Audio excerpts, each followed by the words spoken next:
a promo hand for a little bit, and then I realized who's the because we finish him. Bruh, did they make you carry the bottles with the flares on it? Nah. My mom told me that, you know, a woman, she will talk the most shit, speak her fucking brains out onto the streets. But the minute she finds a nigga who will calm her down, either with his dick or with his mentality, just being a real ass nigga, she will play her role, and she does it without being told, bro. Simps have enabled bad bitches to feel like gods. Simp ass niggas have enabled this because, you see, it's like drugs, bro. A drug dealer cannot function unless there is a market for him to move his weight. These chicks are all dealers. Every chick with an ass, a perky set of tits, makeup face, Instagram account, they're all dealers. I was telling Bavaria that, Yazzie, I realized that this whole, the whole red pill philosophy is like a real thing in real life. Because someone like me, I don't really know what this whole red pill community is about. Yeah, I know specific things around it, but I don't know everything about it. So looking on social media and hearing about it from Bavaria and whatever, and then actually seeing it in real life. And I actually stopped and I thought to myself, Yazzie, this was actually how life really was, before all this bitch nigginess that came around. You know what I'm saying? You know what I'm saying? That's how life seriously was before all these sensitive kids. And it really aligns with the time that I blacked out from society. You know those years where you just eject yourself from everyone else and you're in your own world. It was between... Yep. Yeah, I hear you. Trying to find yourself. Pretty much, yeah. It was between 2016 and 2019 I was just, removed. I became a chakra nigga and I started doing my own thing. Yeah. And then that was the time with all the sensitive motherfuckers came around. And I realized something because I was helping my homie out, and I was at his crib. And he has a bunch of siblings. Majority is women. Majority are men, my bad. He has majority brothers and then probably 3 sisters. And then his mom asks us to do something. We all do it. These niggas all play soccer, and they're all athletes. Niggas are jumping on the car. Me, I'm just trying to be smarter, but I'm like, all right, okay, cool. Get something from the back of the truck. All right, I'm the tallest, so I'm just going to reach over and pull it out. Niggas are jumping on the car, and then they already know the assembly line that they're going to pass in. They already know their formation. The youngest one is at the end where it's the best, heaviest. Niggas already know the formation in your corner. They know that, okay, sure. The youngest one won't be at won't be in the car. Oh, the youngest one will be in the car, pulling it out for everyone else. And then the strongest ones, the ones at gym, will be at the end. They already know the formation. The girls will take it once they've taken apart whatever we've taken out of the boots. And I'm like, hey, boy, this was super, super duper normal before all this bitch nigginess came around. Extremely normal. I'm picking up what you're putting down, bro. You see what I'm saying? It's like when I went to when I was a promo hand for a little bit, and then I realized who's the because we finish him. Bruh, did they make you carry the bottles with the flares on it?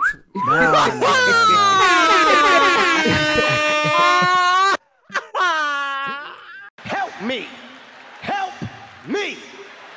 nigga. This nigga, bro. You see me, I only promo intellectual things. We were promoting Ace of Spades. Ace of Spades is intellectual, bro. Make it stop. Hell no. Ace of Spades is intellectual. Hell no. Ekonka foot. It's intellectual. Everything Ekonka becomes intellectual, blood. So, and then with the people that were around, everyone was fit, even the old niggas. Everyone was fit, haircuts, on points, everything. Was the ladies were also fit. You know what I'm saying? They also had their shit together. And I'm like, hey, boy, guys, this shit really existed before this whole bitch nigginess came around. Everyone played their role because I remember when the person I came with, I opened the door for her, and then she walked in. And then man was like, all right, thank you for being a gentleman, but this is my house. Let me open the door for you. And I was like, this is normal shit. You know what I'm saying? Yeah. Yes. Yeah. This was so normal. Yes. And those are the different aspects. That aspect was a corporate aspect. And the one when I was helping my homie was just the normal life aspects where the strongest ones will know their position. They'll know the formation automatically. They don't have to be told. Practical. Exactly. It's practical. Number two. Practical, bro. Number two. It's like, yeah. Before you jump in, number two, there's one specific skill that every man has. As much as we say women have that natural nurturing thing, there's one specific thing that a man has is making a plan on the spots. We all have man. Making a plan on the spots. We all have that thing inside us. A lot of these little bitch niggas can't do that anymore. We have that shit inside us automatically. As in, if this doesn't work out, plan B is already cooking in our heads. You know what I'm saying? Sequencing is a real thing. For us, sequencing is a real thing. We don't move in like, you don't move to plan B, or you don't move from step A to step B. Ungazi ukuthi uzofika kanjani next step C. That's how we move. That's just how men move. Exactly. Exactly. And I'm like, sometimes, bro, sometimes you don't know where plan C, you don't know where plan B is coming. Like, bro, yep. We'll worry when we get there. Exactly. And you know good when you get there. Yes. Yep. 100%. Yes, sir. Bro, it's just like, I don't know, like after we were done and everything, we were just chilling and everything. And you know, the one thing that really showed me that this whole family was red pilled, including the woman. They played their role. They made me food. I was like, damn, like I was gonna go make it for myself and shit. But nah, the ladies made me food, fine, showcase. And then we're all just chilling. And then my homie was like, and mind you, the dad wasn't there. He was away on work. And he was like, oh wait, I don't think I closed the window in the truck. And they all stopped and looked at him like, yeah? If the dad had to come home now, you know what I'm saying? There's just that instant thing you would say, yes, the dad is not here, but his presence is still felt. You understand what I'm saying? Oh my gosh. It was amazing. His authority.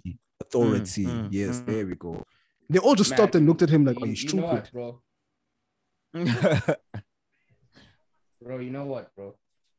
I realize we've gotten to a point in our civilization where sanity is now controversial. Niggas are so ready to force equality over what actually works. Like in that exact same example where everybody has their role to play, everybody knows the assembly line, everybody knows how the value chain is meant to work for the end product to come out. In the world, they would have told Witty, aye, nigga, you strong gym niggas, you go and unpack the groceries, and the strong chicks can sit in front and carry the heavy stuff because women can do it too.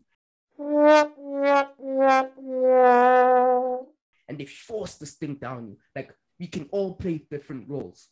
When you play Sergio Ramos as a striker and Ronaldo as a defender, your team is shit. Play everybody in their best position and everybody wins together. But because we are no longer a team, this is what we get. But can we be honest though? As Africans, right? Or like South Africans especially, I'm not even going to talk for all Africans. All this blue pill bullshit, like, oh no, there's women are equal, what. Yeah, that shit runs out. You play it in your head up until you get to a certain stage in life where you're like, I'm not getting any of the things that I thought I was gonna get, i.e., a husband. I don't have children, or I don't have the things that matter to Black people. I just don't have any of those things. And then they start realizing, you know what? Let me play my part. And by the time probably they want to play their parts, they're either too old and rusted, and no one wants them. Damn! Or by that time, it's I want to settle down. How dare you? I hate those motherfuckers. Like, you're 35 years old and you're thinking about settling down, or you're 35 years old, 3 kids, and you've gone through the most, right? You've been ran through. Your worth is over. It's out for you. And I'm talking about niggas as well, mind you, because niggas do the exact same thing, right? Because like about this attitude that you're talking about, this red pill attitude, I feel like it should be a thing where we all notice it, right? And then you place yourself within society. I'm gonna win either way. If I play my part, I just have to win either way. Yes, but people don't want to do that, bro. And it's like that's actually very true. And it's like when I look at it from the situation of my friend or my homie's family, it's just like they all automatically knew their place. And I don't know, it's like it was a well-oiled machine, and it's like it was normal. Like no one was, since I grew up with women, all I saw was people complaining about doing shit. How dare you? You know what I'm saying? It's like You know, like, wait, you know what I'm saying? One. So it's like, you know, when you're told to do something, all I saw was people complaining. And then my dad would come to me and be like, I'd go up and go rake the leaves outside. And I'd have to go and do it. But all I saw was people complaining. Here, the girls were like, go straight to the kitchen and start washing dishes. No one told them shit. Sensational. No one told them shit. Nothing. And it's like, bro, I can even, my last example before he starts, I can even equate this to when I was with my hand. And then I was like, okay, What? my hand. We haven't started. Nah. No, in terms of starting the show. Though, bro. In terms of starting the show. We cooking. No, The we intro. cooking. Yeah. Cooking. We've already started. We've already been sensational. Sensational. We've already been sensational, bro. Yeah. But anyway. Keep going. Cool. So when I was with my chick, and then I was like, okay, my chick eats a lot, but she's petite. Like she has a fast metabolism. Like every 5 seconds she's chewing on something. Sensational. You know what I'm saying? Sensational. You know what I'm saying? So then I don't I'm know like, about the chewing on something. Hold up. I don't know if she wanted to chew on something. I don't know if she wanted to chew, but she's eating. Sensational. Always eating something. But yeah. So then I was just like, okay, cool. I don't feel like ordering. Let me come back, because when you go to the fucking store, you actually get more options. Like, I don't want takeaways. They bore me sometimes. I'm like, I'm going to the store. I'm going to be back in like 20 minutes. Okay, cool. I leave. I come back. Unlike all these lazy ass hands, I come back. The place is smelling fresh. I'm like, oh, did you clean? She's like, yeah. I didn't say shit. Oh, yes, Daddy. Sensational. Beautiful. Sensational. I didn't ask her to do shit. And I'm like, oh. Okay, shit, it's automatic, because I showed, or she respects me, respects me enough to the point where she's like, hey, Yazin, this guy's always holding me down. Let me also do 1 or 2 or 3 and show my worth by playing my role. That's the key word. And that's another thing. That's another thing. My mom taught me that, actually. My mom told me that, you know, a woman, she will talk the most shit, speak her fucking brains out onto the streets. But the minute she finds a nigga who will calm her down, either with his dick or with his mentality, just being a real ass nigga, right? When she finds a nigga who will calm her ass down, she will play her role, and she does it without being told, bro. And when it happens, all of the people that are around her are like, "How? Really? You?" Exactly. Bro, this is exactly why they call the dick a head. Head of the household. Sensational. Because that's what gets shit popping. You know what I'm saying? But on that sensational tip, see what I did there?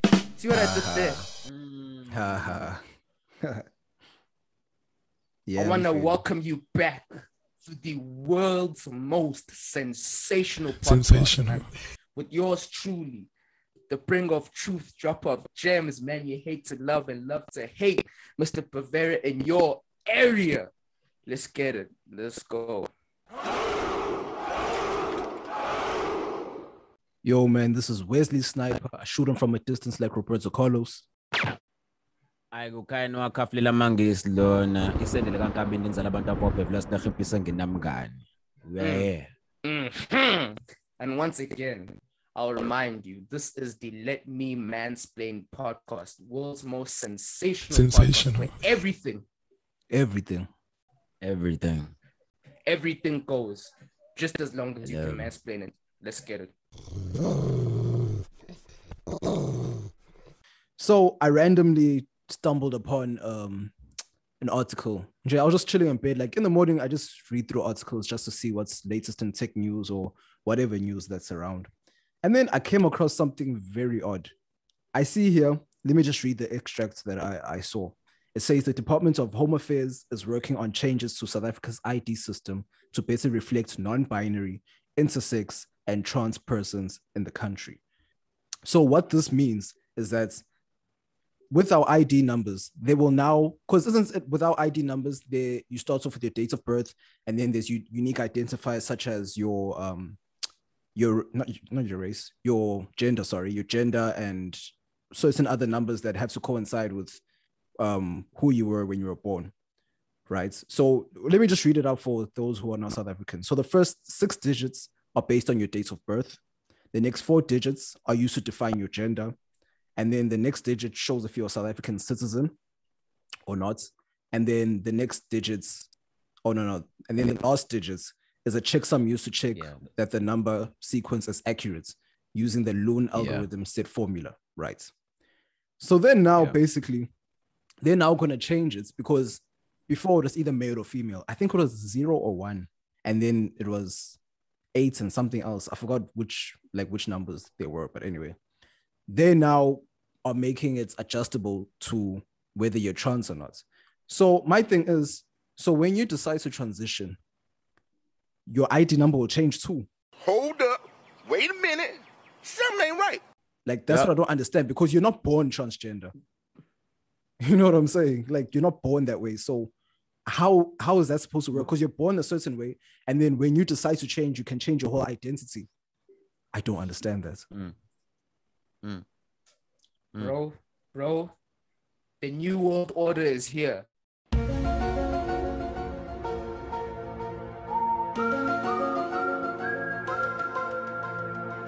And I don't think they're trying to call them. You know what I think this feels like? This is like a thing of, we're worried about all the wrong things. This is exactly like Ramaphosa talking about how we need to have electric cars when we're having load shedding 2-3 times a day. It's like, bro, priorities. Redoing the ID thing, really? Bro, and even, listen, the chief information officer said, the numbers on the ID are binary in nature, assuming South Africans are either male or female, which is unfair, exclusionary, and unconstitutional, he said. We held a dialogue with the LGBTQIA plus community who advised that the future of ID numbers should not be limiting. What kind of fuck shit is that? Finish him.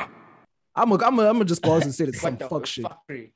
For me, it's fuckery. You know what bothers me? Yeah. You know what bothers me with these people, bro? I'm gonna say these people because I don't know what the fuck to call them.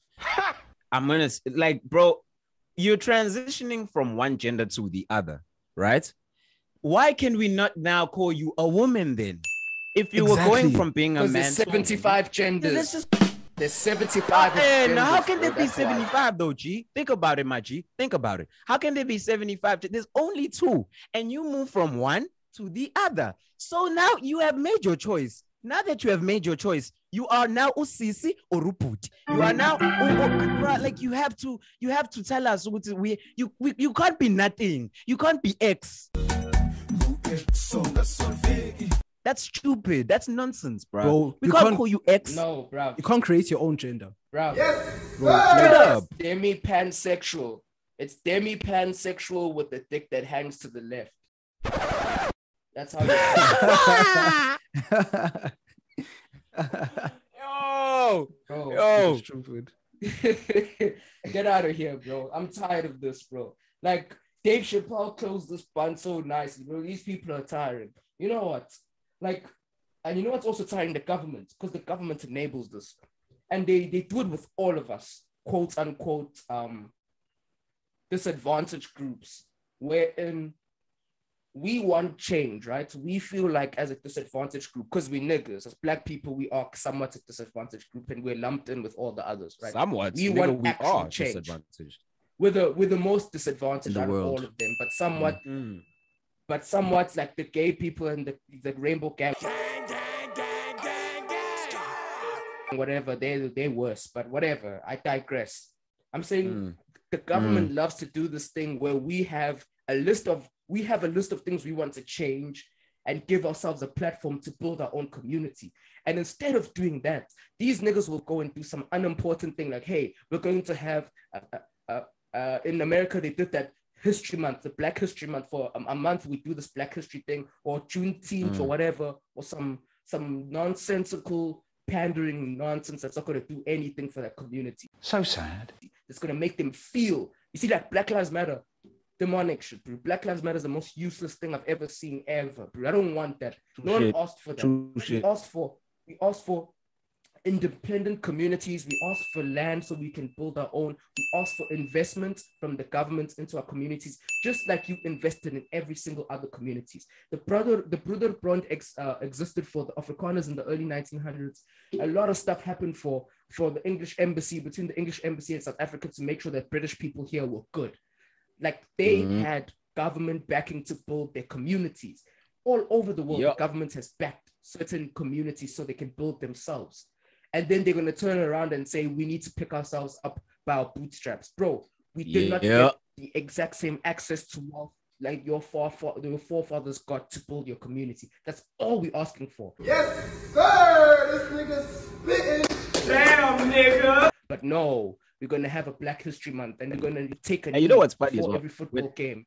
You know what's funny as well with the transgender people, right? Going back to them is, you know, something you said about, I think it was you, Wes, you were talking about the new age people, or old age people, how the red pill thing was existent in them. And the one thing that I've recognized about the red pill thing is not lying to yourself, being truthful to yourself. Or if you're going to lie to yourself, but not everyone else, right? That's the one thing I recognize about the red pill, right? Now, old transgender people or even old homosexual people have this thing where they're like, we don't understand what these youngins are talking about. When I said I wanted to dress like a woman, or I wanted to be treated like a woman, I wanted to be recognized like a woman, I really meant that. I didn't want to be called they. I didn't want to be called them. I don't want to be called us. I wanted to be called a woman, right? So it's weird when these motherfuckers just want to be called a group of people when there's one person. So if you go to McDonald's, if the burger is 46, if the burger is 50 rand, you are going to pay 100. Rest before way to rest. Straight up, because that's the mentality that these people are bringing. It makes no sense, bro. They're literally trying to segregate themselves. Sensational. Sensational. They're literally trying to segregate themselves from us, and it's like, so listen, Black people have been facing injustices for fucking centuries. For motherfucking centuries. And then you guys, y'all, in biblical times there were gay people or homosexuals, and then I'm sure there were trans people, but this is like a 50, 60, 70 year span where now you guys are basically now trying to rule the world. Not even basically, trying to rule the world. You saw what they did to the baby. They said the LGBTQ decided that he's now allowed to perform. Hold up. Wait a minute. Something ain't right. Where the fuck do they come in? Wow. Why do they allow? Where do they jump in terms of allowing him to perform or not? Just say you were offended. People say nigga every day in America. People offend Black people every day. They say racist shit every day, and nothing happens. They leave it as is. Nothing. When the baby says something, suddenly they have to give him the green light to the red light to perform or not.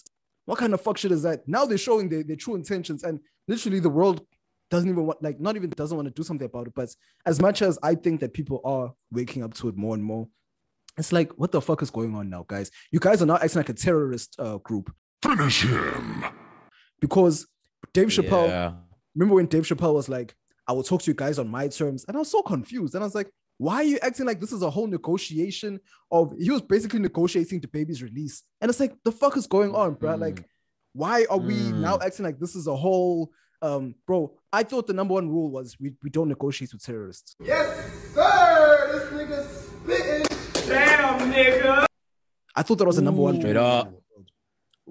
Straight up. Sensational. I honestly thought that was the number one rule in the world. It's that if you're gonna take away someone's livelihood just for the sake of saying something wrong, hey, bro, a lot of people might as well be unemployed or whatever because of the shit that they said about Black people.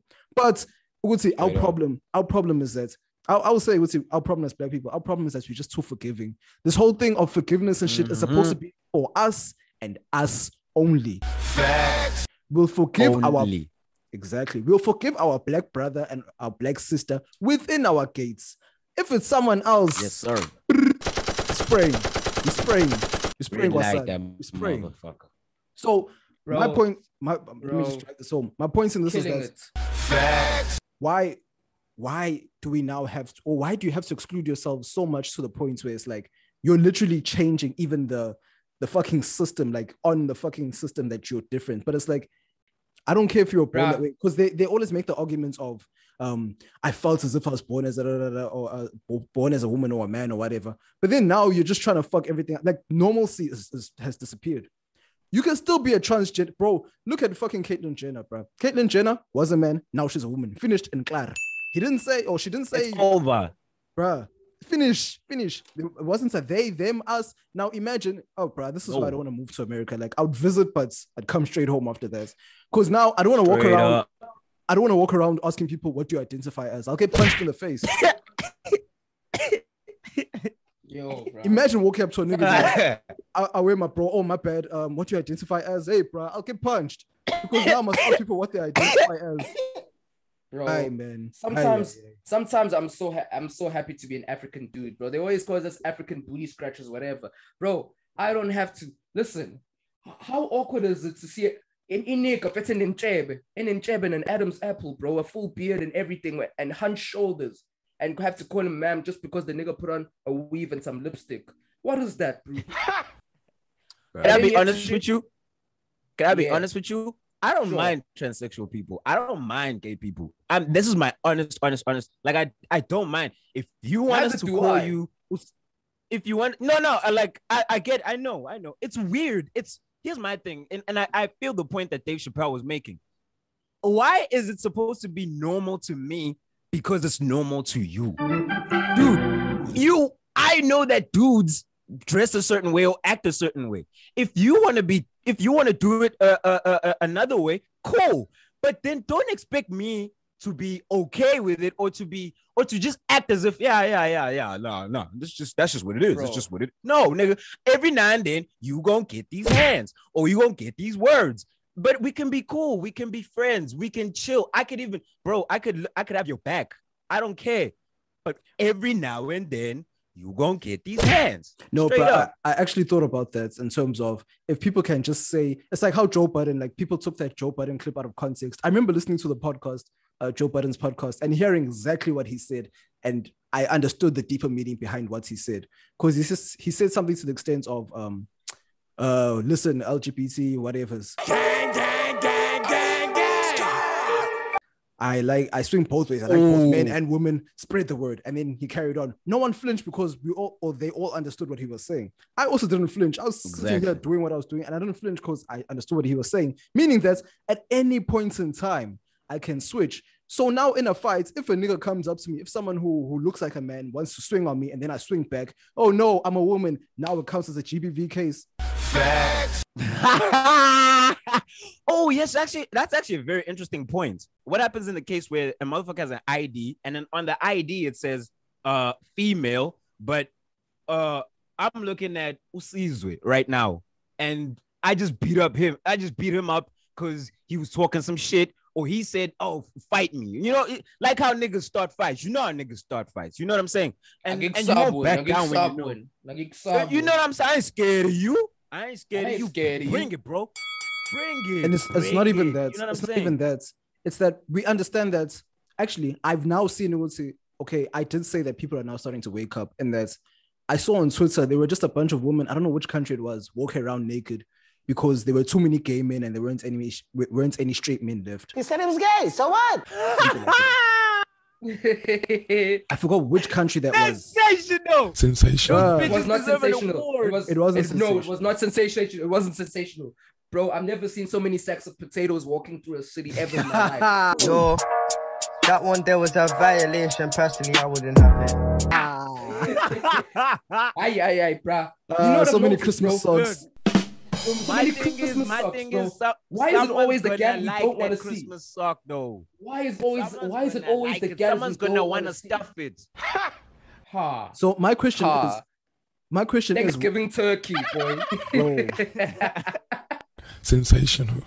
Bro, my question is, who are you marching against? Are you marching against straight men or gay men? And at that, isn't that a crime to now be marching against a quote-unquote marginalized group?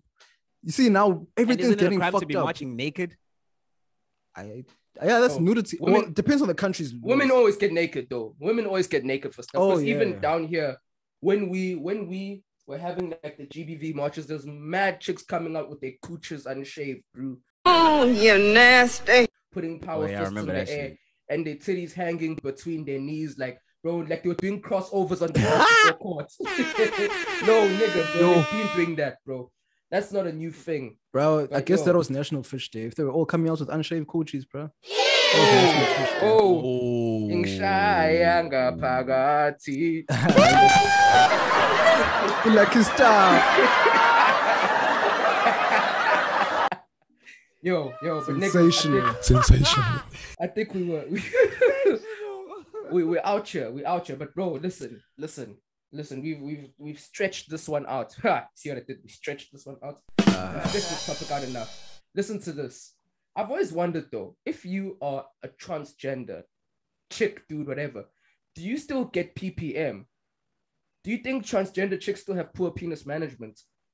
Yes. You know, it's actually worse for them. To that because I even use an example of lesbians. If you notice how lesbians always want to be the worst type of man. Facts. You understand what I'm saying? Oh yeah, that's true. Exactly.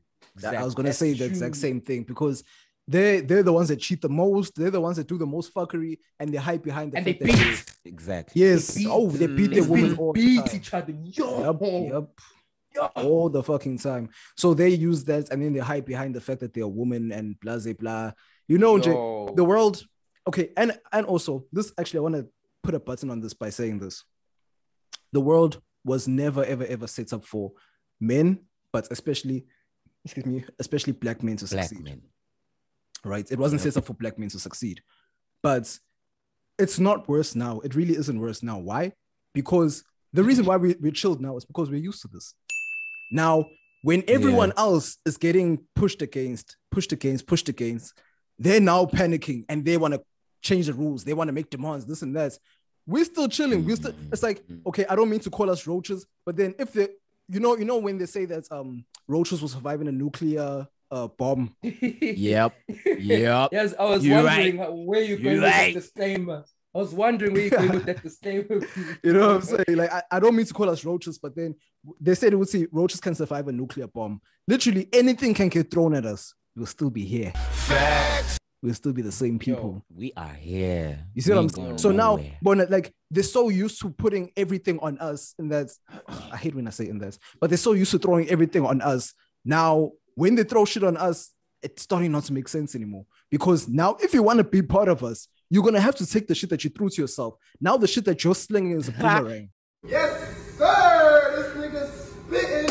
Damn, nigga. Yeah. Sensational. And shit that you're slinging is a boomerang now. So you're gonna throw it and you're gonna catch it back. It's on you now. So it's like, if you want to be a man, you have to take everything that comes with being a man. It's not just having a penis. It's taking the weight of the world. Yeah. And putting it on your fucking shoulders. And continuing like nothing fucking happened, because that's how it is to be a man, especially a fucking black man. We have to put everything on our shoulders and continue running with it and act like everything is normal and still cater to women's needs. So now you, as a former woman who is now a man, you will also have to cater to your woman's needs.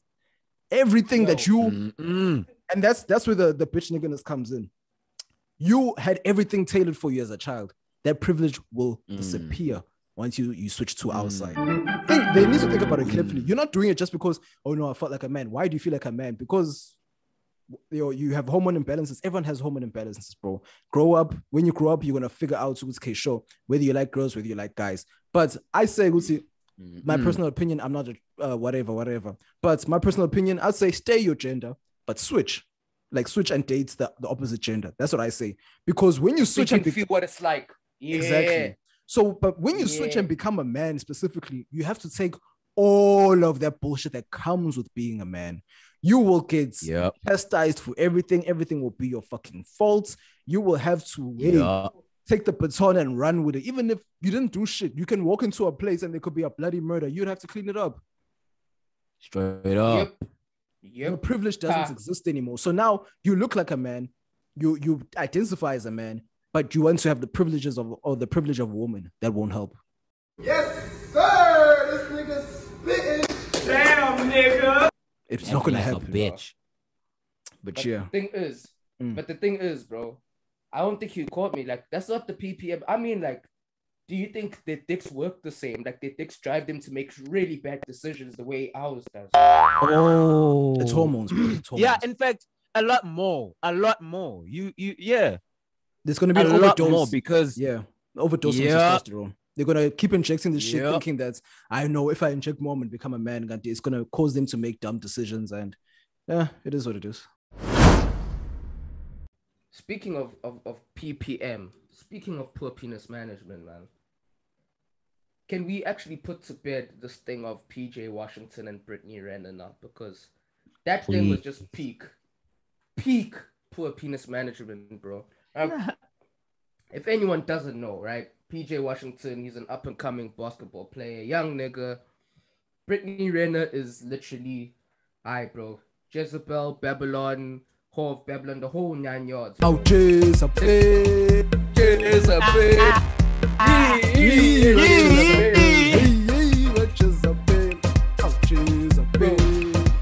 Bro. Come back. Sensational. Bro, like Brittany Renner is like Hollywood's cum dumpster. She belongs to the street. Not even Hollywood. No. Atlanta's cum dumpster. Oh, yes, Daddy. All the trap niggas. She's slurping. She's out here slurping, bro, on a mad one. But this man chose to wife her, put a baby in her, and then he's upset that she turned out the way she turned out. So sad. Now, I'll say it again, and on this podcast, on this platform, we've said it so many goddamn times. Gentlemen, niggas, brothers, mansplainers, men, wear the goddamn rubber. Oh, yes, Daddy. Like Lil Wayne and Birdman said, I'm always strapped when I hit the club. Niggas give me daps, bitches give me hugs. Stay strapped. This decision you keep making with your penis is not smart. Bro, listen, in terms of Brittany Renner, like when you told me to check it out, I heard she was on Academics podcast and I didn't want to listen. I'm sorry. I didn't want to listen because they, in America especially, they love glorifying. What is her talent? Number one. None. Exactly. She's hot. So She's why? hot. Not even that hot. Not even that hot. She's not Kim K level. You know what I'm saying, bro. So No, but I'd take her down. No, I'd still take her down though. She's a joint still. No, I'm saying in terms of the women that are She's actually like heaven and accessible. earth. Nah, the women that are accessible in terms of the women that are accessible in the industry, she's not even there. You know what I'm saying? So my problem is people keep glorifying and giving her a platform to keep speaking on tricking and not even tricking, on finessing. It excites them. Why? Because every nigga in the entertainment industry, whether it be whichever country you're in, all these niggas love having the same chicks. It's a competition to them. They love passing around the same chicks. You know what I'm saying? Yes. Mm-hmm. So I tried to listen to the episode of Academics podcast with her. I tried to listen to it and I just couldn't. I just got irritated to the point where it's like, Academics will be putting up proper questions to her and asking her why A, B, and C, and D. And then she just reminded me of all the scuttle buckets I've come across who tried to gaslight me into thinking that she's a housewife when she's a hoe, when she has a towel old book. You know what I'm saying? When she has a sensational. Sensational. You know what I'm saying? So I felt like I was being gaslit and I was just like, this is irritating me now. Like I lost so many brain cells listening to a conversation where Academics would put up a proper point and then she would try talk circles around it. And he said to her, when you're a smooth talker, and luckily you can't get to me because I know this type, but you're smooth. Academics is very intelligent. So it's just like you're a smooth talker. Any nigga that's unassuming would get sucked into your words. You know what I'm saying? You can easily finesse them. That's how it is easy for you to finesse a young athlete on the come up. So this is, bro, number two, she is trying to show, this is how you chase the bag. Because once every, let's say 10 years, I would say, or once every 5 to 10 years, in America especially, there's always a woman who comes up from dating someone. So a lot of them try to date the same niggas, but niggas don't put them on front streets. They always keep them in the backyard. You know what I'm saying? They always sneak them through the back. Who has Lost Generations one? Who has Lost Generations Brittany Renner? Is that Superhead? Yeah. Corinne Stephens. Yeah, Superhead. but Amber Rose and Amber Rose. Oh yeah, yes. she was way more well known for it. Yeah. You see what I'm saying? Got the Amber Rose wasn't she a model? She did the same thing. But she did the same thing because when her career dried up and her bag dried up, she came back doing some street stuff, talking about how Kanye wants 2 fingers in his booty. Gay. No. That's no. That was because he was whiling on Wiz Khalifa on Twitter, and then she defended Wiz Khalifa because that's her baby daddy. Nah, like that was a different situation. That was real. That was real bitch shit. Bro, and That's like not real. to deviate. Real? I thought that was more. Yeah, but Hollywood like stuff, quickly, man. not to deviate from that, even Kim K held down Kanye, is holding down Kanye. She's not saying anything crazy about him Right now. right Yeah. now. Yeah, you know what I'm yeah. saying? But anyway, That's back true, to that's this true. Brittany Right Renner now, thing. yeah. I don't want to stay too long on this because it irritates the shit out of me. It's like people love True. glorifying, Yeah. people love glorifying hoes, and I guess this is where the stuff like the red pill and shit was birthed from, and all this new popping pussy culture comes from, because sex sells, number one. Number two, Of course. Yeah. it's literally the only thing that's being shoved in our faces. Anyone who is wifey material is always looked down upon, like, how girl, you're gonna now stay faithful to your man because A, B, and C, you're gonna hold him down. Hey, people don't know whatever, or let's just say a woman who's married, let's say that, and she's holding him down. Yeah. People don't know what the fuck he has done for her. If I had to Exactly. if I had to post my chick today, and niggas will clown me, go, not saying she's been passed around, but like, you're actually posting a hand. Nothing ever goes well with posting a hand. Hey, listen, you don't know what she's done for me. You don't know she's probably even put her life on the line for me. Now I'm saying, actually, no. Pause. Rewind.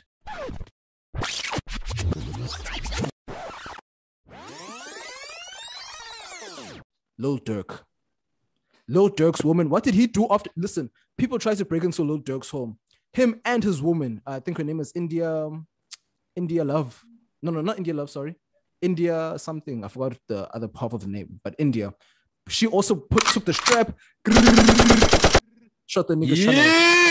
You know what I'm saying? Shot the niggas trying to break into their home. What did he do? Even on the song in the Bible on Drake's album, Drake's album's gonna do 1 billion streams for sure. I'm just promoting my bitch. India Raw or India Cosmetics. I'm just promoting my bitch. He said it twice. Sensational. What did he do? He rewarded her for the loyalty that she showed to him. He rewarded her for being a G. So now me showing my woman out here shouldn't stop me. I shouldn't be stopped from showing my loyal woman out here, and she shouldn't be called dumb for being loyal. And mind you, she's being called dumb by other women. Facts. Mind you. You know what a lot of this is, bro? A lot of this is projecting. Because Sensational. like you said earlier, Sensational. bro, a lot of this is projecting, because when everyone plays their role and does what they're supposed to do, everything moves nice, like everything moves so it's copacetic, it's lovely, it's sensational. But it's when people want to duck and dive and finesse, that's when things get a mess. But listen, Brad, my whole take on the Brittany Renner thing, this is why I was like, niggas, you gotta see this, is because I was thoroughly surprised, first and foremost, by Brittany Renner, because I never heard the bitch talk like that really. And this interview kind of reminded me of Ukanye Mbao, right? Because when I listened to Kanye Mbao's thing with Mac G, obviously she was saying a lot of street stuff and whatever, but like I was pleasantly surprised about how self-aware she is and just how intelligent she is, right? And this just made me run back to, just in general, a lot of gents have this issue where they like to stereotype hoes. And this gets them fucked up in a big way, because when you hear hoes, a hoe is just a promiscuous woman. You're not going to attach any labels, that whether it's a good thing or a bad thing, whatever. It's just, a hoe is just what it is. The niggas want to attach, oh, she's dumb. Oh, she's a trick. Oh, she's this. Oh, she's that. And then when they meet a woman who can articulate themselves and who can spin a narrative and who can put everything across in a certain way, then they're like, whoa, I wasn't expecting this. Maybe she's not like that. And then he dives in and then he gets caught lacking. So sad. Because, bro, you see, Can I be honest with you? They don't know the difference between a hoe and a bad bitch. Exactly. Sensational. Yep. Bro. Yep. And also even like Wes said it, just because no one's been in your vag, you could even be a virgin, but you can still be a hoe, because the hoe is not about the body count. Because niggas, if we make it about the body count, then being a hoe is open to interpretation. Suddenly, certain days we're like, oh, after 5 bodies, she's a hoe. After 10 bodies, she's a hoe. After 15. No one cares about the bodies. It's about the Jezebel spirit. Oh, yes, Daddy. Bro, I'm telling you, it's about the Jezebel spirit. It's about that energy where we know that dark cloud demonic thing that you've got above you. When we interact with you, it's that energy that lets me know that I know what you're on. And when you know what the energy, when you've been in the trenches with that energy and you know what it is, whether she comes wearing a dress that covers her ankles, whether she comes like she's gone emhlangeni and she's been to ritual virginity testing, whatever, you know that no, you can put it and wrap it in a bow, but I know what this is. First of all, I see what you lay with. I see what you create with. I see what you walk with. Bro. And another thing I realized, bro, it takes a lot of game to actually keep these girls in rotation, because dudes lie to themselves and be like, nah, it's just some chick I'm seeing, whatever. Then niggas I catch her. And then it gets sticky. Yeah, but nah, look at it this way. I like the fact that she said, I like the fact that K.A.N.E said there's a difference between a hoe and a bad bitch. What Brittany Renner said in her interview, the parts that I did catch was she said that she did try a lawyer, she did try normal niggas. It didn't work. Why? Because niggas are intelligent. You can't necessarily finesse those niggas. Kanti, the guys that have a lot of money and are talented aren't usually the smartest around. That's why women love athletes. That's why women love entertainers. If you're in the entertainment industry in general, that's why those bad bitches love going that route. The only person, the mother of bad bitches, maybe she's a grandmother now, but the mother of bad bitches, women must go to Kris Jenner, guys. Women must go to Kris Jenner and ask her, and ask her, how did you finesse the bag from Robert Kardashian to having billionaire children? Sensational. Imagine how much money she has if her children are billionaires. You see, bro. You see, this is one thing I love how you brought this up, bro. You see, that thing. You see this this new crop of bad bitches, Abo, Queen, Twerk, and what's the name, Brittany, Renner, all these types. They're playing the short-term bag. Because these are all the types of chicks where niggas are going to, even X said it. He's like, you're a side bitch pussy. Damn. You're the girl that we fuck up in front of the public, and you're the second one that we are hiding from the girl that we really want to be around. You know what I'm saying?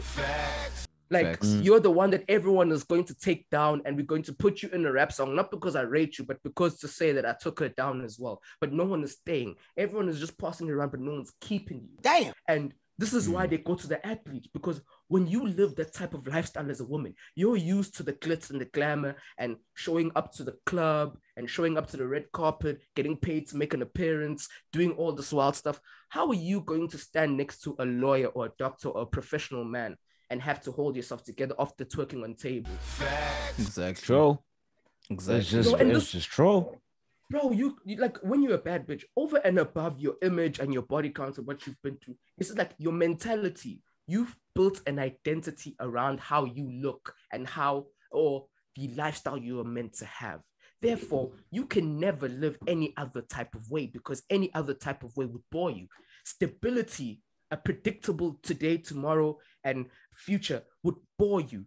Facts. You would act up. You would go crazy with a normal high earning guy. So you need to be with niggas who are doing crazy shit, paparazzi type of shit, hangover movie type of shit. You can't do a normal dude who does a 9-to-5, who needs you to be practical. One thing about bad bitches, they're not practical. That's a good time, not a long time. Yo. And another funny thing about these bad bitches, so-called unpractical bad bitches, is that the one thing that they use, you just said it, Bavaria, is their looks, right? Men perpetuated the sex appeal. Men perpetuated that, right? They might have it. They might have invented it. They might have made it look good, but we perpetuated it. Think about all the car ads that you've seen back in the day. Oh, yes. The car looks good, but they need a bitch to stand in front of it just so they can sell it. You understand? So how are you trying to own something and then sell it back to us, mind you? But how are you trying to own something that was inherently supposed to be derogatory, first of all, and suppressive to you and your people? How? You know how? How do you own that? You know how? Simps have enabled bad bitches to feel like gods. Yes. I'm serious, bro. Yeah, true. Simp ass niggas have enabled this, because you see, whenever it's like drugs, bro, a drug dealer cannot function unless there is a market for him to shut his food to, for him to move his weight to. If there's no market for your weight, bro, you are as good as useless. These chicks are all dealers, Every chick with an ass, Bro. a perky set of tits, makeup face, Bro. an Instagram account, they all dealers. But until the niggas show up, the fiends show up with the money to pay you and put you on, you not like these chicks are just moving weight. And as much as we can blame them, it's the simps. The simps have enabled them to move like this. I agree. Preach, brother. Preach. Facts. Brother, And preach. I see why they also love academics, because they think that he's a simp until they realize that he's intelligent. It's like, fuck, I can't finesse this nigga. He did buy a chick a car once, right? Yeah, Selena. No, but that was his girl. Yeah. Though. No, but then Selena at the same Powell. time, if you've got it and you can buy 5 of those, it doesn't matter. Fuck Yeah, yeah, that's like- what I always say. It ain't tricking if you got it. It's not even that. It's the liability to him. I don't think it was that important to him. You know what I'm saying? It's like when Quavo bought Sweetie a car. It was liability to him. It wasn't necessarily that important. But speaking of entertainers and the Kardashian Jenner family, you all saw what happened with the ASTROWORLD Fest. Oh man, That's the old first. I actually. Oh yeah, the people. Travis, bruh. bro, Hey. the auntie's already starting on Instagram and not Instagram, WhatsApp. Yeah, on They're already WhatsApp. starting like, 646, hey, 666. save your kids. The demonic Travis Scott killed 8 people and he lures your kids in to a demonic concert.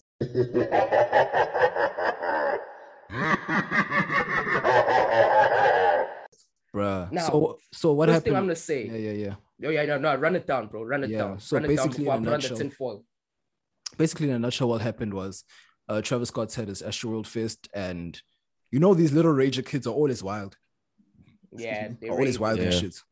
And Yeah. they have these little mosh pit circles. So the first issue was when they broke through the barricade, the security barricade, to get to the concert. Yeah. That was the first issue. Number 2, in the little mosh pits, the mosh pit got heavy. Number 1, apparently it was also extremely hot. Well, because there's a bunch of people there. Imagine suddenly COVID disappeared. But anyway, it was extremely hot and stuffy, and then they were all mosh pitting. So mosh pitting is basically running around in a circle doing some fuck shit. Usually fights break out. people get- Fighting sometimes. yeah, fights break out, people get trampled, etc., etc. But this place was so packed, I don't think there was even space for a proper mosh pit circle. Like from the videos I've seen, I don't think there was even space for that. But my the thing that everyone is okay, and let me just continue. And at the end of the day, 8 people, they said it would say 8 people passed away, and a ton others are injured from all of these events happening. So while Travis Scott was performing, these people were unconscious, and they were trying to get his attention, his team's attention, everyone around him's attention, the camera guys, and people were just like, the show must go on type thing. It even got to the point where there's a video circulating of Travis looking down at someone who's unconscious, and he's still humming, "Ooh," carrying on. the song. It didn't sound like that. That thing sounded mad demonic. I'm not gonna lie. Like, I get context, and probably there's more context to that moment, but the tune that he was humming, bro, and the way he was looking over that lifeless body, bro, that looks like some ritualistic thing, allegedly, of course. Conspiracy theory. Bruh, tinfoil hat. Tinfoil hats.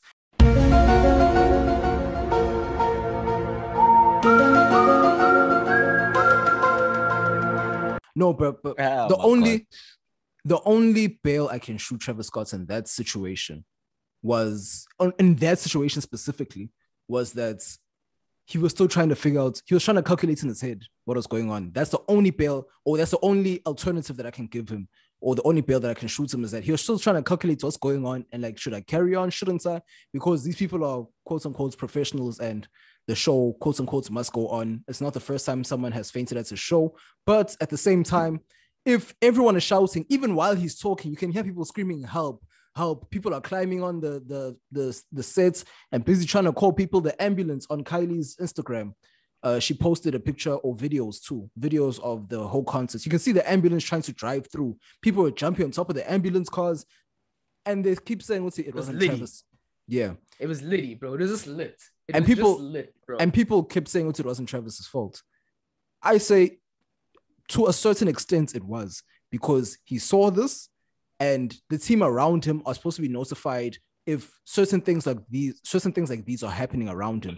Because if a gunshot went off, the whole show would have been closed, or the whole show would have been stopped immediately. If there were black people and the gunshots went off, and like these rap shows, that would have happened. But it is it is kind of his fault because he did see for himself, even one of them would say, hey, something's going on here. And I don't think it even clicked in his head to even like wonder what's able. And then what the hell's going on here? It's not the first time yet, but he has a history of telling people to wild out. You know what I'm saying? So I'm assuming he thought that, nah, they were just wilding out anyway and all that shit. But it did seem mad sus the way he was just humming over that body, bro. It was craziness. Bro. It's like he was singing a hymn at a funeral. Aye, nigga. Now that can we take off the thinking caps now? Can we take off the thinking caps and put on the tinfoil hats, bro?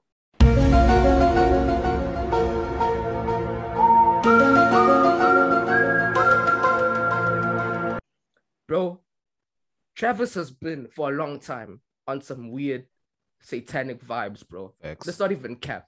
He's one of those artists where I'm like, see him in XXX, bro.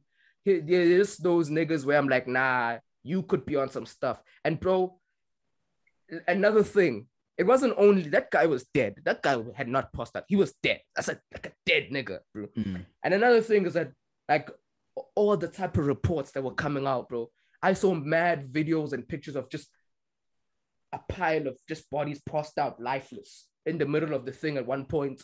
And then I saw niggas having seizures in the thing. And I'm like, yo, bruv, what's this? What in the blood moon sacrifices this blood?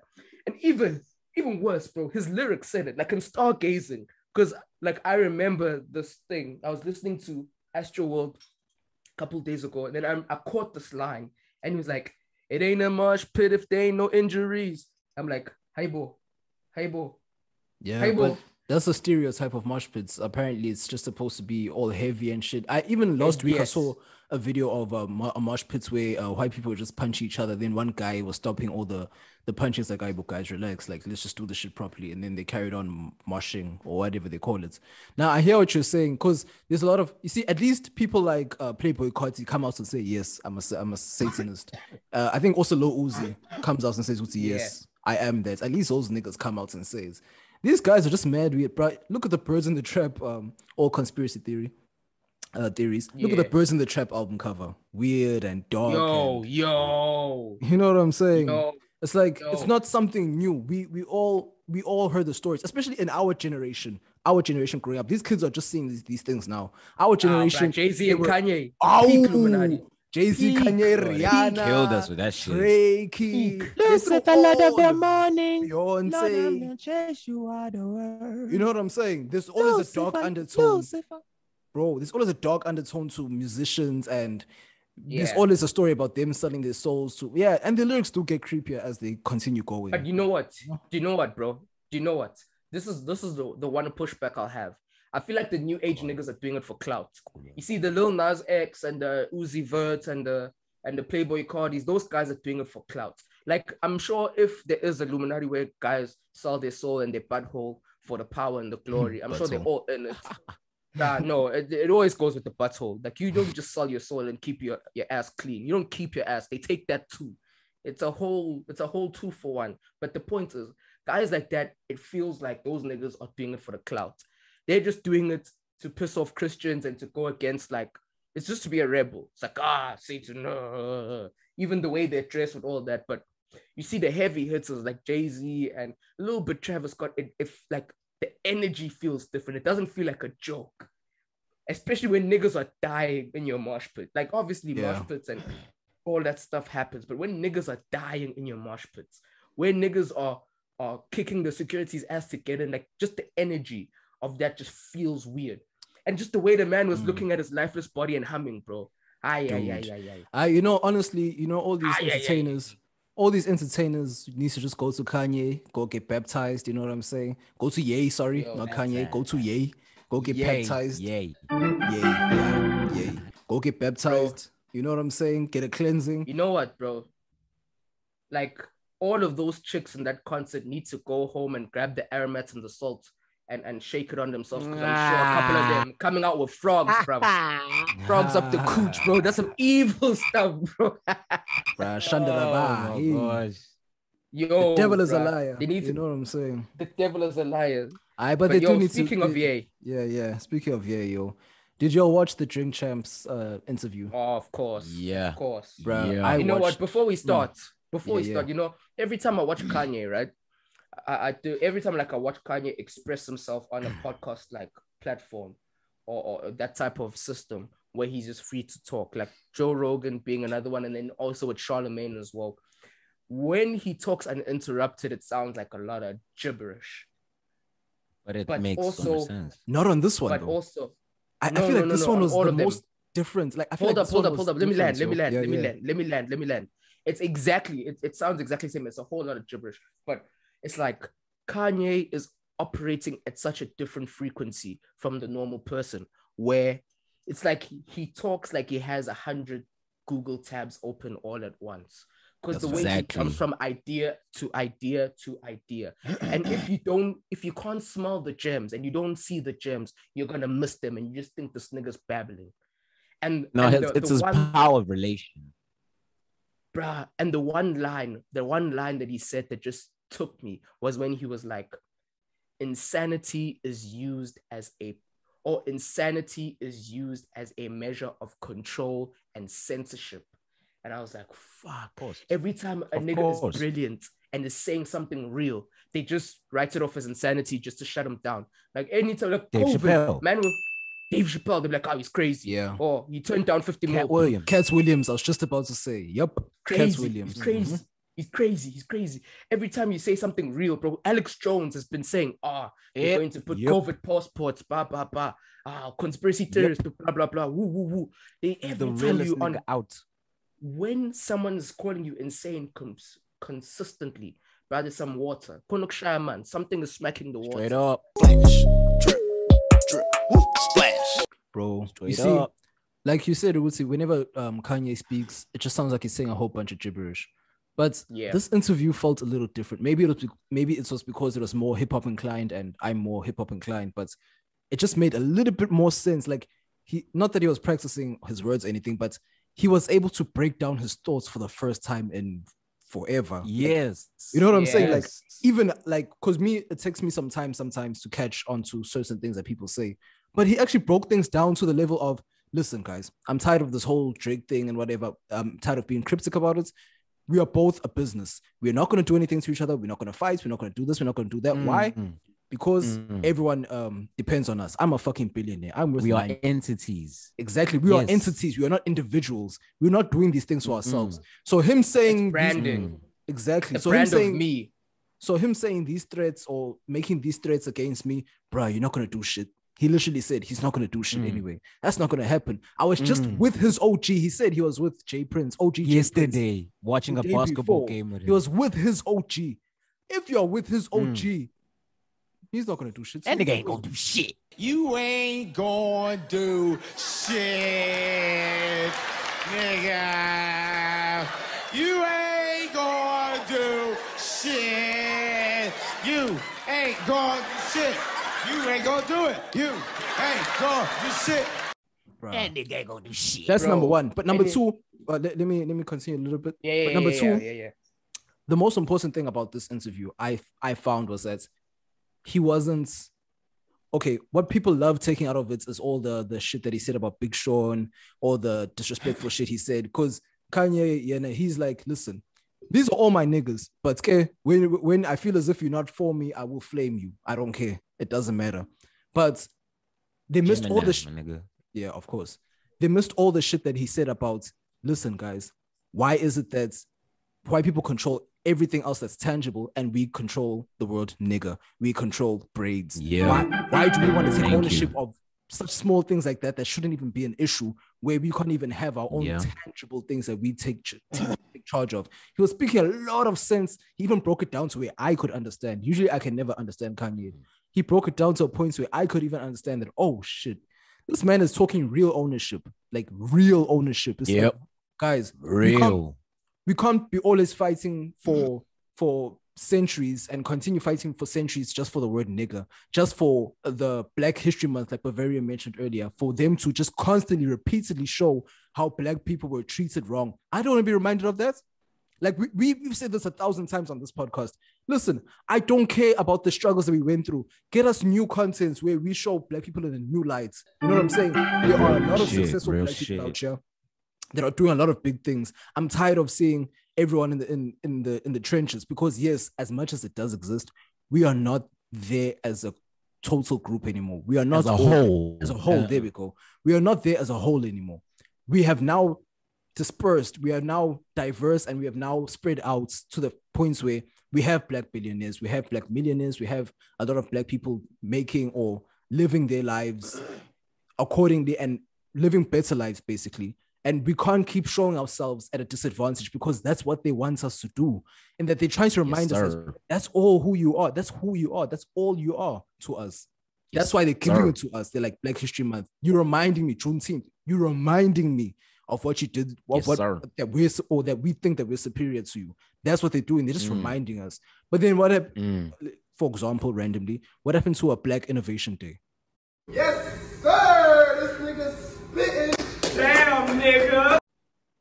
You know what I'm saying?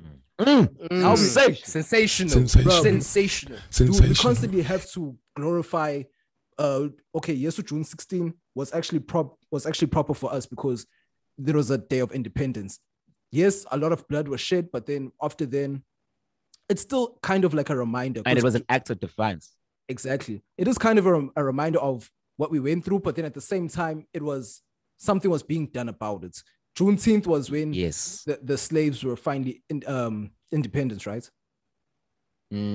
Yeah, they had their own towns. They were living well. They had their own businesses, and then the army came through, bombed the whole place up.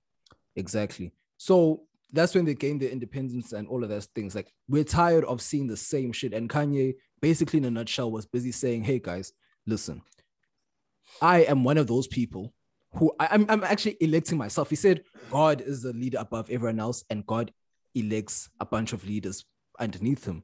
I'm one of those leaders. I'm electing myself because y'all clearly don't want to elect yourselves. Y'all don't want to just come out and say it. He says, y'all should have killed me after I said the George Bush thing, that George Bush hates Black people. Now that you didn't, whop, whop, here we are. And he kept saying, they're going to come get me. Bro, he kept saying they're going to come get me for this and all of that. I'm prepared because I'm actually free to say what I want to say. Everyone else's control. There's a reason why he was flaming John Legend. There's a reason why he was flaming Big Sean. And there's a reason why Kanye said specifically, I don't do subliminals. I say what I want because no one controls me. Plain, point blank. And what the fuck are you going to do to me? Bro. Do you guys want to add on? Bro, you know what? You killed it, dog. I don't even want to. Damn, you preach, nigga. Shit. Hard. But you know what? Like, the funny thing I found, like, obviously Kanye deserves this behavior. For sure, he deserves this behavior, bro. But just the way the rest of the co-hosts were dick riding him. Bro. Man, they were clapping for every small thing he said. No. Nori and them clap for everything, bro. Like, if you watch Train Shanks, they clap for everything. Then I get. But yeah, in that case. Yeah, in the spirit of Kanye, we are going to jump into this week's top 5. Top five. Top five. Top five.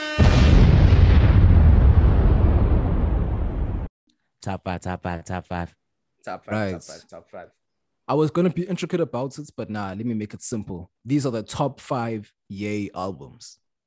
I know everyone's...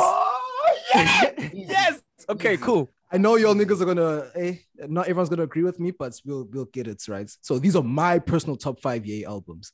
At number 5, I have Donda. Okay. The one that dropped this year, right? I did go back and do my homework, right? Number 4, I have Late Registration. Okay. Wake up, Mr. West. Okay. I love it so far. Number 3, I have Graduation. Okay. I want to hear your number 2 and number 1, eh? At number 2, now this is where everyone's not going to agree with me. At number 2, I have 808s and Heartbreaks. Okay. Yeah. That's my number 2. Yes. Now, this is where I know motherfuckers will hate me. At number 1, I have My Beautiful Dark Twisted Fantasy. Oh, it's fantastic. That was a beautiful top 5. Sensational. That's a beautiful top 5. Sensational. No objections at all. Right. One hand in the air. If you don't really care, 2 hands in the air. If you don't really care. Damn, this shit ridiculous. Boy, but let me run through that 5 again. 5-star fishes, different exotic dishes. You know the shit is fucking ridiculous. Ridiculous. Boy, but anyway, number 5. Sensational. Number 5, I have Donda. Number 4, I have Late Registration. Number 3, I have Graduation. Number 2, I have 808s and Heartbreak. And number 1, I have My Beautiful Dark Twisted Fantasy. Right. Lovely. Okay. I love Honorable it. mentions. I know everyone is going to be like, what about College Dropout? Listen, College Dropout is dope. It was Kanye's entry into the world. He has bangers. The industry as well, mind you. He has Jesus Walks on that joint. He has All Falls Down on that joint. He has a lot of joints that are dope. But I must remind people, I was born in the late 90s. I'm 24. I can't resonate with it. Like, I feel like people just say it as a default that it was his best album. Yeah. Like, no, the older people, Yeah, the older generation just say it as a default. But That's true. my honorable mention is My Beautiful Dark Twisted Fantasy. College Dropout, sorry, is my honorable mention. Another honorable mention is his joint tape with Jay-Z, Watch the Throne. Watch the Throne. That would have been top 3 for me. That would have been top. I feel you. That Watch the Throne was amazing, phenomenal album. Yeah. Phenomenal. Just the gems that were dropped there. Cold. Bruh. And the hits, bro. Niggas in Paris was a different kind of hits. That was like a mega hits. If it was released in 2021, it would have been diamond already. You know what I'm saying? Yeah, for sure. Yeah, true. They performed it 20 times back to back. Bang. I think that's where they took the music video from when they were in France, in Paris. Yeah. Bro. Another honorable mention. I have Jesus. I really like Jesus, guys. Yeah.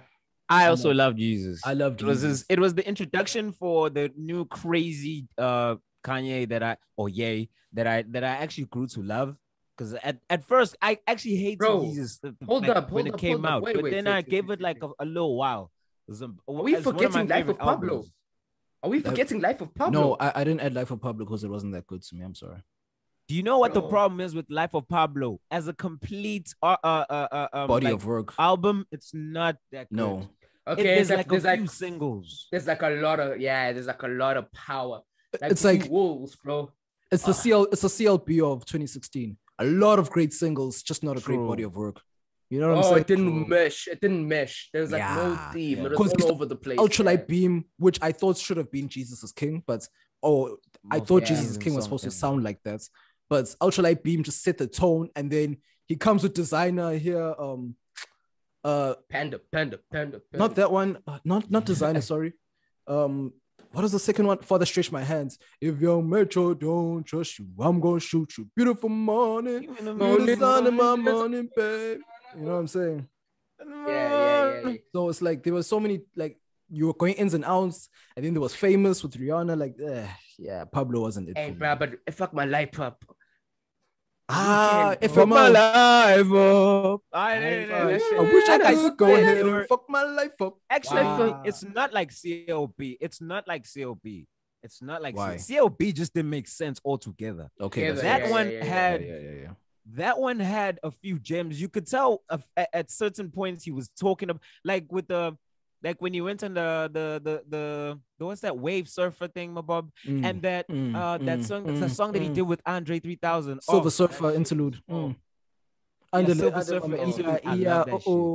Man, 30 hours. Sorry, it wasn't Silver Surfer interlude. It was 30 hours. That's 30 hours with Andre. Now that was fucking amazing. Feels like 30 hours. Nah. Yo, that was amazing. No, dude, that was an amazing. Please, baby, album. no more. I enjoyed Life No of more Pablo. parties in LA. I hated that song with Kendrick. Lovely. No. The head's still good, dog.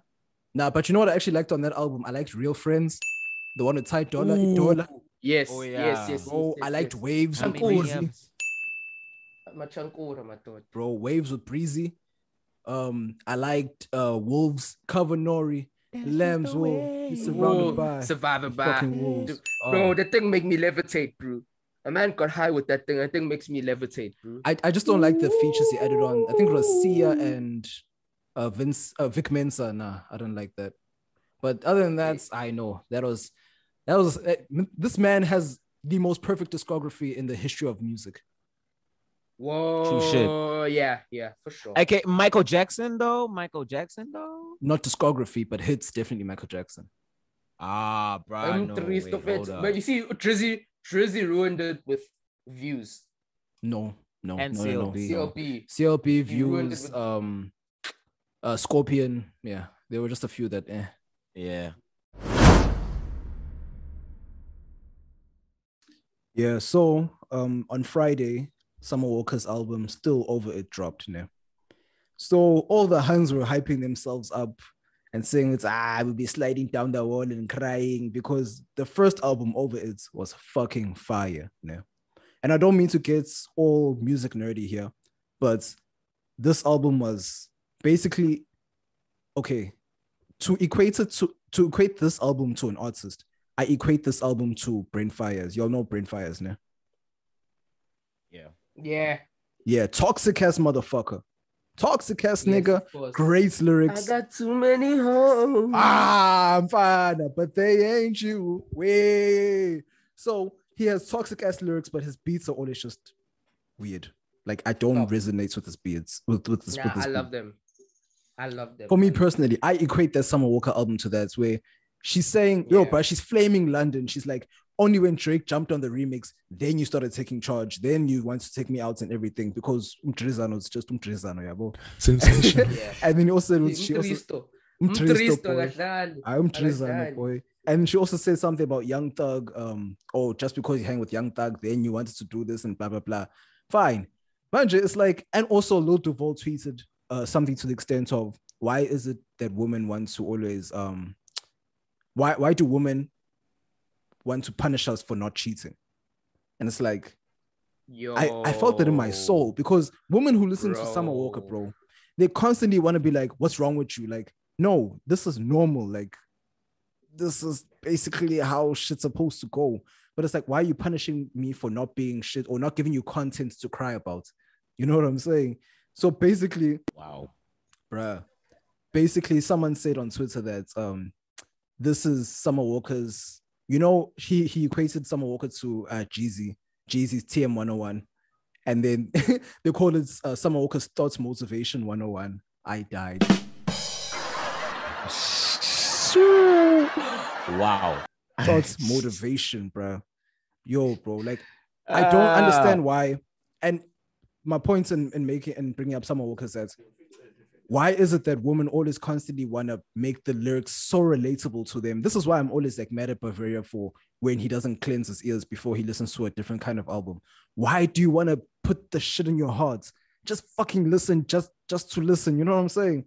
Like, don't put music in your hearts where your whole personality has to change just to understand it, bro. Like, Jesus Christ. I understand. Yeah, I hear you. I understand some. Nah, you're right though. Yeah. Because I came off that thing, right? And I listened to CLB and I listened to Don Toliver's thing. Don Toliver's album is really good. Bro. Now that I got out my thing, because like, I know exactly what it is, but it's like, it's not even like a personality thing. It's like a season thing. Like, when in the certain part of the season, a certain player, Agazwil, every time he hits a ball, bro, he's just scoring all the time. He's just on that form. Like, there's nothing you can tell. He's just on that type of crowd at that specific moment. There's nothing you can tell him. So I was on that, but definitely, I just think, like, with the Summer Walker thing, bro, I think now chicks feel empowered now because they have their Thought Justice League. Damn.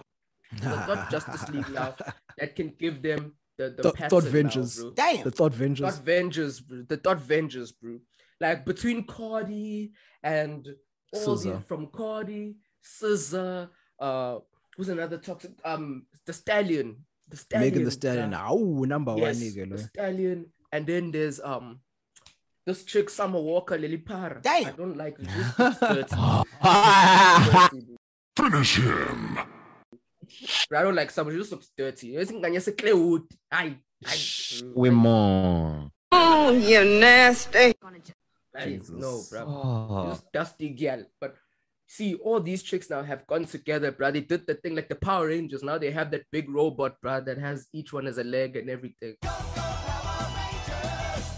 Now chicks are feeling empowered, like Hot Girl, City Slick, Summer, whatever.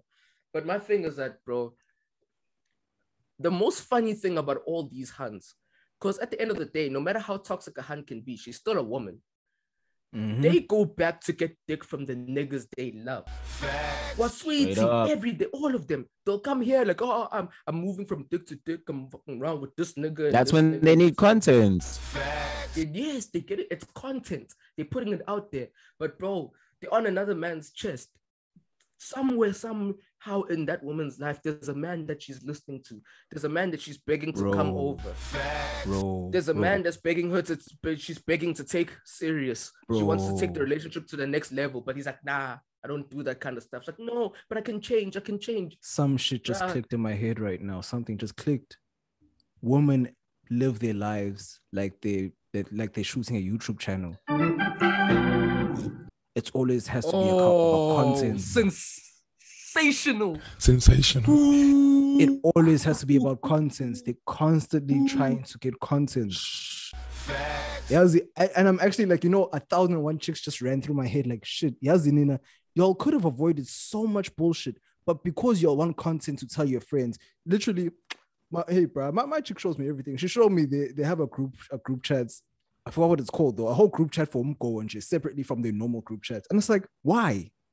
Like, and she's like, hey, listen, like my chick is unproblematic, but she's like, hey, listen, this is where they post all their nonsense and that's where they do their group calls. I'm like, why do you guys want to act like you guys are vlogging 24/7? Why do you need the constant? Yes.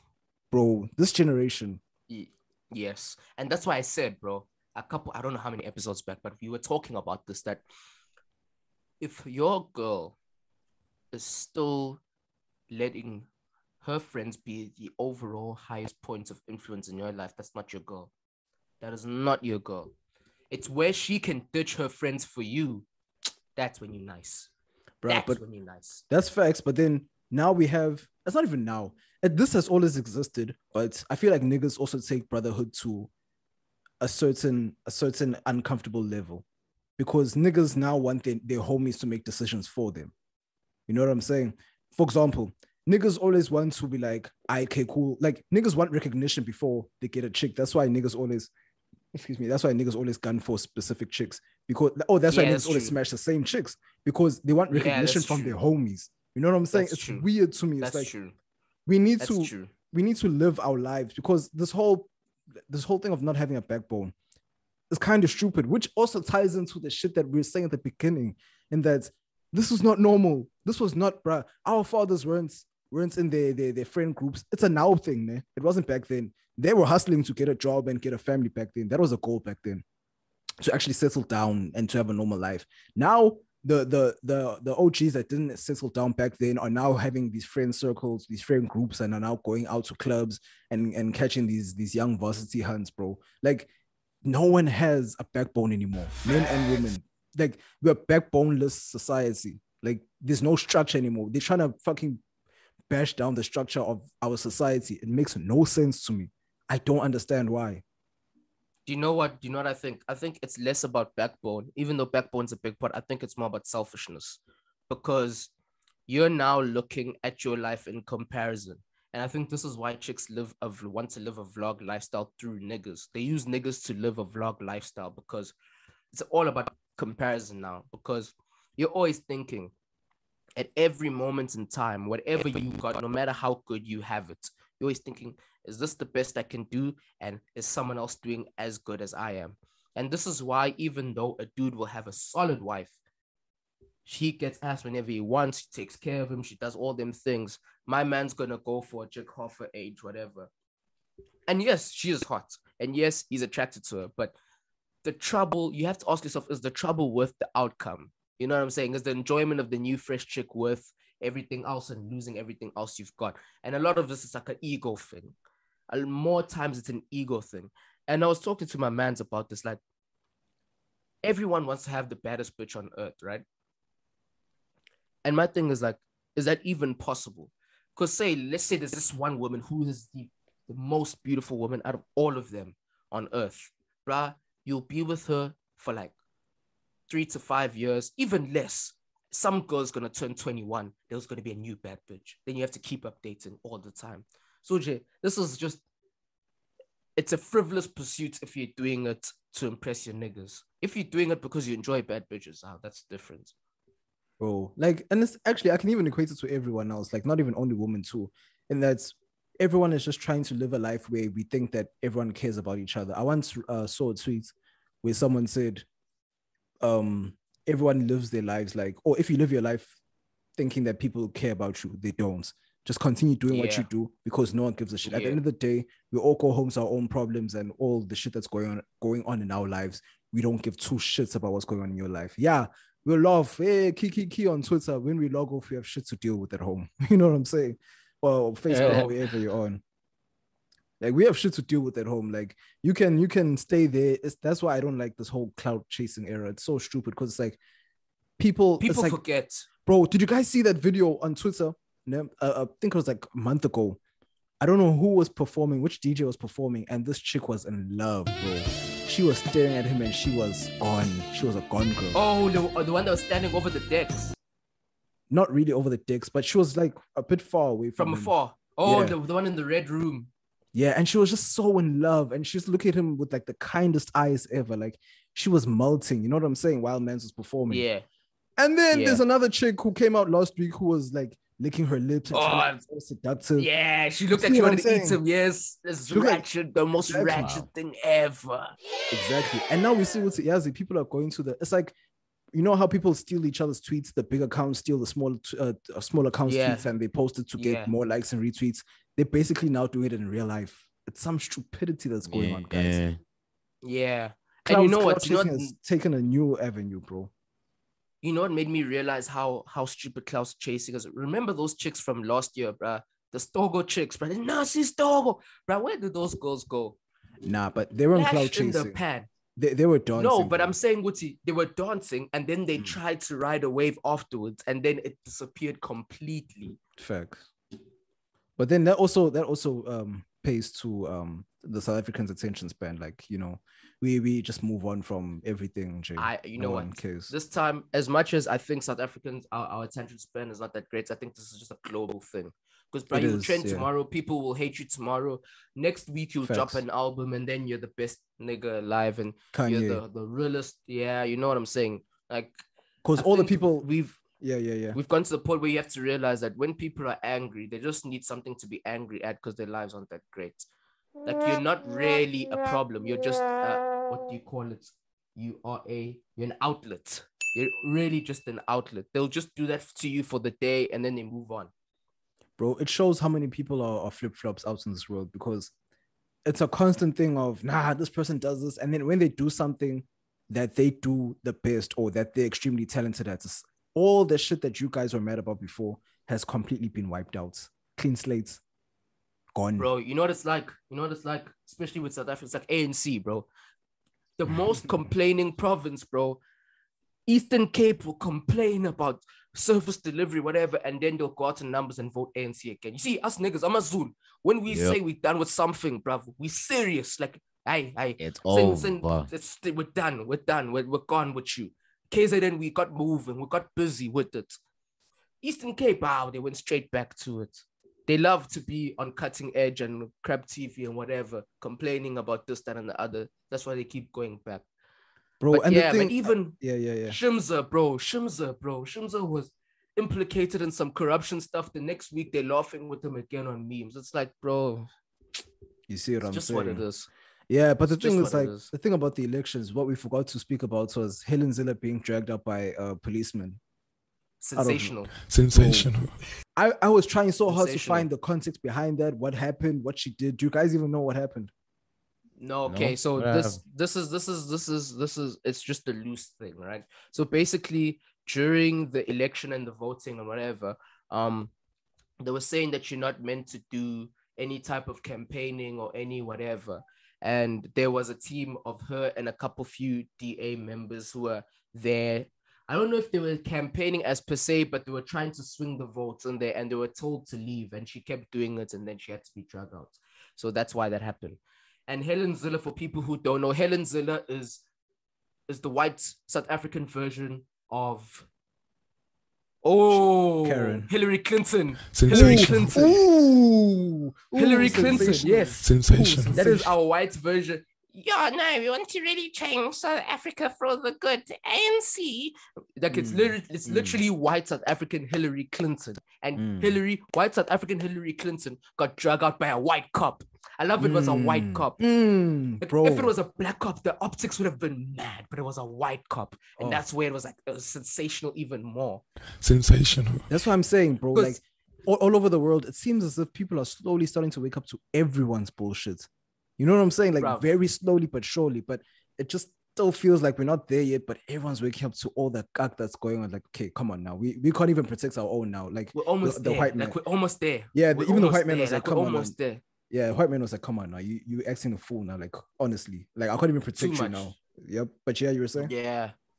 Bruh, it's like we're almost there, bro, where everyone realizes and the ball drops, we can start solving our problems. Because it's just like general society is this close to realizing that most of the problems to do with the Black community here are about the politicians, and we need to start with the people. Then we also almost, like, even when it comes to umjolo and dating, we're almost there where we're realizing once again that women really should close their legs and should stop entertaining certified lover boys. Almost there. They're almost there. Like, a lot of them are on that tip where they start to realize, oh, we went for the niggas in our youth and blah, blah, blah. And then on the flip side, niggas are also starting to realize, hey, college isn't really what it's about. It's about skills. We're almost there on many fronts to realizing that, hey, they almost, like, society is very close to taking a lot of red pills. Bro. Even with COVID and the lockdowns, niggas are almost starting to realize that, hey, this is not COVID. This is medicinal tyranny. And do you know there's actually a term for the reason why everyone is just feeling disgruntled and everything else? It's called pandemic fatigue, where it's not necessarily a physical thing only. People are also quitting their jobs because they realize that, okay, cool, now that we're in the pandemic, we realize like, our bosses are taking us for a bus, our jobs aren't paying us enough. On top of that, we can even get a job that allows us to work from home. That's where everyone is starting to wake up now. I've actually like seen it now. Like, I think I was also one of them who did that. Like, I realized, it's okay, sure, this is not working out for me. I can't stay in a place where the wage structure has not moved anytime recently, and there are other places that really want talent, basically people with skills and all of that shit. And we now see that, or basically the veil has been lifted on the corporate industry. That's what people will talk about for what COVID did. What COVID did was it lifted the veil on the corporate industry. Like, hey, Boyazi, we could have done all of this shit from home. Kanti, why were our employers keeping us here at work? It was because of control. It was to keep people working. It was to keep the whiplashing on everyone. And if you can still work from home, yes, productivity will definitely go down. But at the end of the day, it's like, we save you on petrol, we save you on this, we save you on that, we save you on everything else. Petrol is now fucking 20 rand a liter, but we save you on everything else. Even with this, bro, even with this hyperinflation, people want new jobs that actually pay them for their adequate skills. People are now going back to school again to now upgrade whatever qualifications they have because they're tired of getting paid the same thing. But this people versus the man fight is being fought extremely weirdly, I feel, in my opinion, because this people versus the man fights isn't necessarily against each other. It's not clashing against each other. It's more so like, oh, I don't want to do this anymore, and then we leave each other alone. That's what the fight is.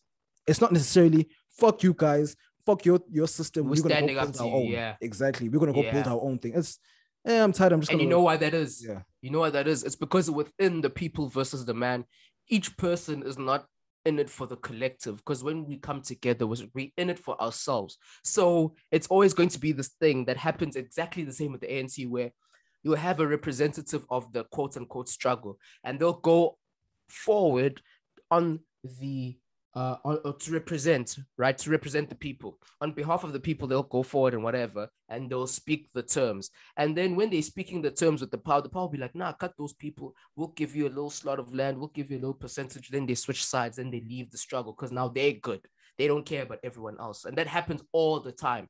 The same like student representative council guys that you were, marching with and the strikes in uni, when they get out and they get a youth league position, bro, they're gone.